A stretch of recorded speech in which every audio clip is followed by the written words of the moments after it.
Assalomu alaykum YouTube'da Vigisent kanali a'zolari. Demak, bugun sizlar bilan yangilangan kinobot ochish haqida gaplashamiz. Demak, buning uchun qidiruvga Konus bot deb qidirtiramiz.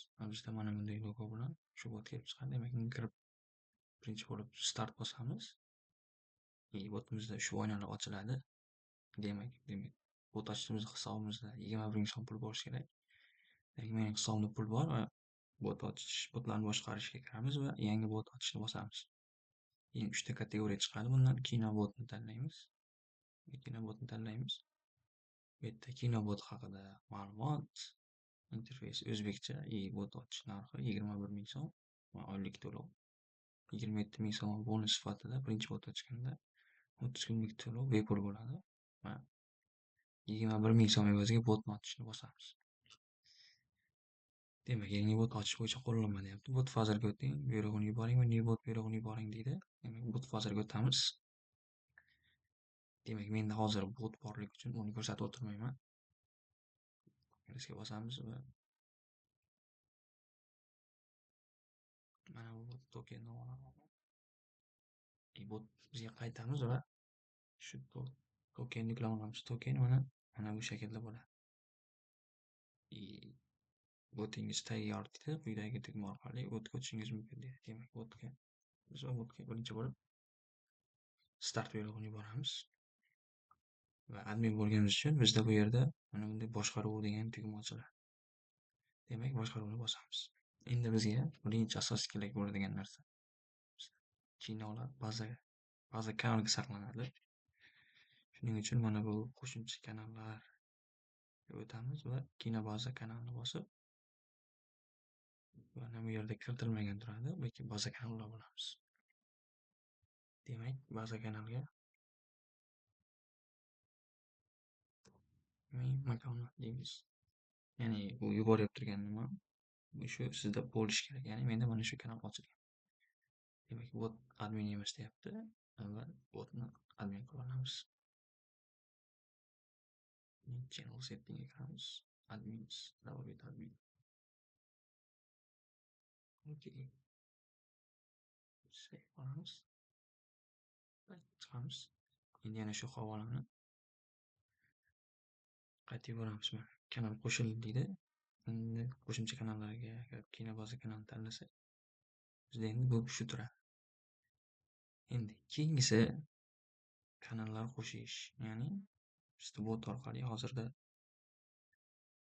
ikki xil, ya'ni ommaviy va zaifli kanallar, ommaviy guruhlar va ixtiyoriy havola, ya'ni ixtiyoriy havolalar bu Instagram yoki YouTube havolalar qo'shish mumkin bo'ladi. Demak, birinchisi ommaviy kanal qo'shishni ko'radigan bo'lsak, birinchi postini forward qiling deyapti. Ya'ni masalan, men bu ulamoqchi bo'lsam, shu botga mana shunday qilib forward xabarni yuboraman. Bot kanalda admin emas deydi. Demak, birinchi botni kanalga admin qilishimiz kerak. Buni o'tamiz va o'sha kanalga kirib shu botni qo'shamiz. David administrator. Okay, save.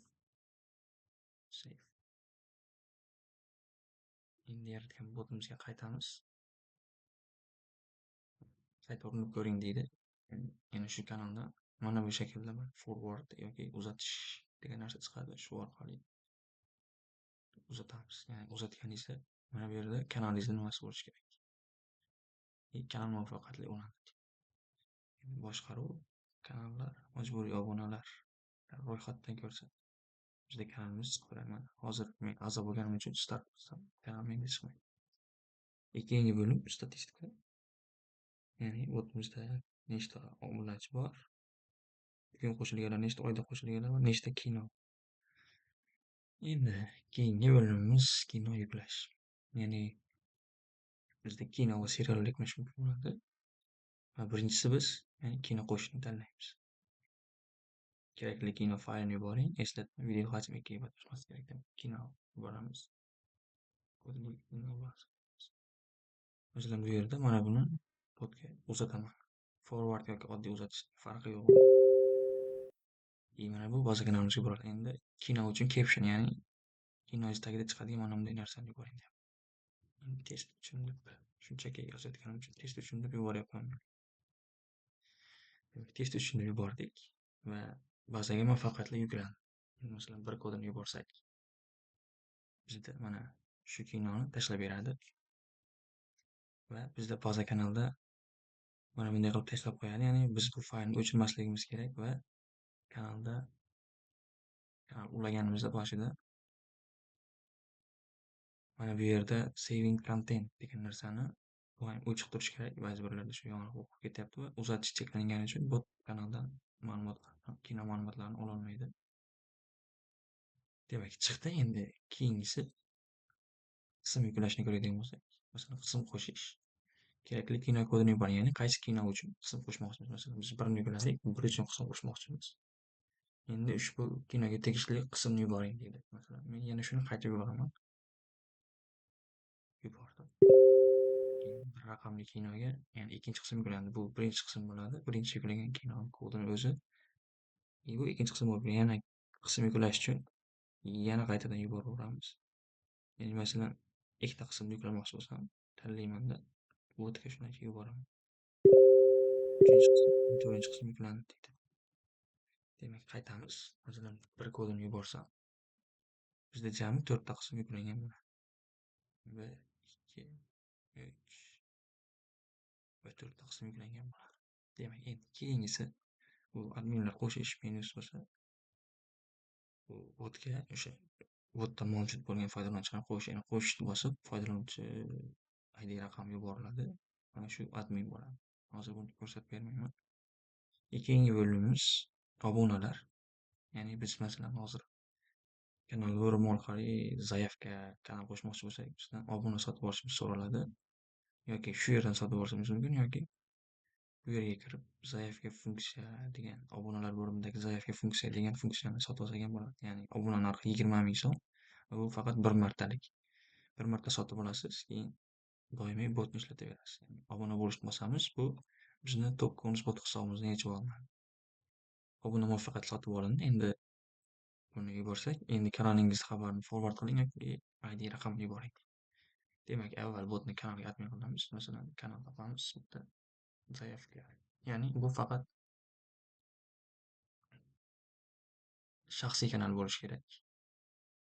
Ommaviy kanallar zaявка qilib ulab bo'lmaydi. Demak, botni admin qilamiz. Okay, save.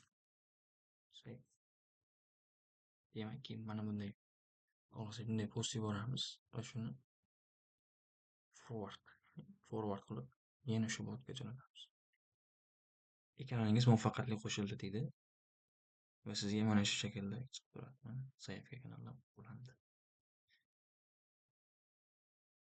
Endi keyingi obunamiz, ya'ni reklamani olib tashlash deydi. Reklamani olib tashlash, masalan, bir kodini yuborganimizda bizda chiqadigan mana bunday kodimizning reklamasi bo'ladi. Shuni obunalar bo'limi orqali reklamani olib tashlash, ya'ni bu ham bir martalik. 10 ming so'mga sotib olasiz, doim ishlataverasiz. Ya'ni sotib oldik, bir yuborsak. Bizda ya'ni mana bunday xuddi shunday bot ochish degan reklama chiqmaydi. Endi keyingisi, demak, biz botga xabar yubormoqchimiz. Buning uchun biz oldin mana bu Chrome sozlamalari orqali, ya'ni botimizga buni bergan havolani kronlab olishimiz kerak bo'ladi. Ya'ni 1 daqiqa uchun kronlashimiz kerak. Buning uchun nima qilamiz? Demak, buni nusxalab olamiz va Chrome'ga kiramiz. Bu yerga cronjob org deb yozamiz. Ya'ni start now deb bosamiz bu yerdan. Ya'ni biz kron qilishimiz uchun kerak. Bu yerga bizda mana bunday o'yin ochiladi. Agar akkauntingiz bo'lsa, sekin qilishingiz mumkin. Ya'ni bizda hozir akkaunt yo'q deb faraz qilamiz va bu yerga ismimizni yozamiz. Bu narsalar, bu yerga emailimiz, password, ya'ni kodimiz, password takrorlaymiz. Hozir menda akkaunt borligi uchun, keyin bularni bergan. Menda akkaunt borligi uchun sekin qilib kiraman. Bizda mana shunday o'yin ochiladi. Bizda bu narsalar hammasi nol bo'ladi. Men kron qilib qo'yganim uchun ular chiqib. Va mana bu yerda Cron Jobs degan menyusiga o'tamiz va bu o'ng tomondagi chapdagi eng chekkadagi Create Cron Jobni bosamiz. Va titlga masalan biron narsa yozamiz. Kinobot yozamiz. Urulga ko'zida mana bunday turgan bo'ladi. Biz buni o'chirib tashlab, bot bergan havolani yuboramiz va bu enable qilingan job bo'lib, every 15 minut ishlagan bo'ladi. Shuni every 1 minutga qo'yamiz va create bosamiz. Ya'ni mana bunda yashil bo'lib chiqib turadi. Masalan, ba'zi paytlar bu sariq bo'lib qolishi mumkin ishlamasdan. Shunda bu ustiga bosib tanlab, action'ni enable degan narsani bosib qo'yamiz. Masalan, disable qilsak, mana bunday bo'lib qolmaydi-da. Bunaqa sariq rang bo'ladi. Shuni enable qilsak yana bunday bo'lib yashil bo'lib qaytadi. Endi botimizga qaytamiz. Va endi xabar yuborsak bo'ladi. Xabar yuboramiz masalan. Salom. Yuboramiz va 18:52 deb boshini aytyapti. Keyingisi to'lov holati. Ya'ni botingizda qancha to'lov holati borligi masalan. Hozir botim yangi ochilgani uchun 30 kunlik to'lov holati bor. Demak, bizda buguncha shular edi.